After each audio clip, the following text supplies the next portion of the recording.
He's the epitome of what makes Cal Poly such a great place to be. Yeah, I know we call it learn by doing. I mean, he built this business by learning, failing, and doing. In 1990, I went on a bike ride with my buddy Jay. We thought it was going to be 125 miles and it ended up being 175 miles. And we each brought 6 energy bars, the only really energy bar in the market at that time.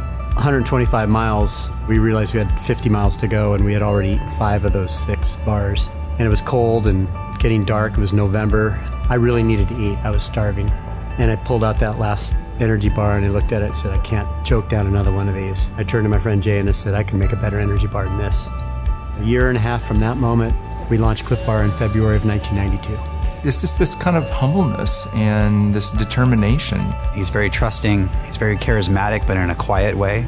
Probably has the most integrity of anyone I've ever met. You know, I never expected Clif Bar to grow as fast or as big as it did. In the first 8 years, we had exponential growth. Went from $700,000 in revenue, and 8 years later we were doing 40 million. But then competition happens and you have all these growing pains. Uncharacteristically, I decided to walk away from it and put the company up for sale. Got an offer for $120 million, more money than I ever could imagine. Right at the last minute, I took a walk around the block, was knowing that in an hour I'm going to go over to San Francisco and sign the company away. I stopped and said, I can't do this. I'm not gonna sell the company. And I instantly felt the freedom that I hadn't felt since we put the company up for sale 3 months earlier. But here we are, 17 years later from that point.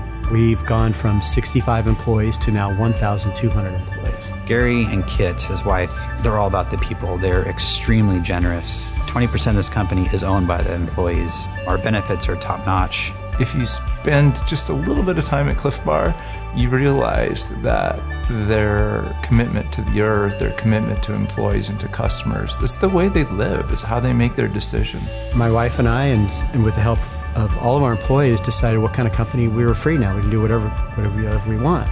And so we came up with a business model we called our 5 aspirations, or our 5 bottom lines. So instead of just being about business and profit and growth, it's about sustaining our business, our brands, our people, our community, and our planet. It sounds kind of quaint in some ways, but it actually works. I mean, our growth alone, because we're doing these things that all work together, has outpaced, you know, all CPG companies in our category over the last 20 years.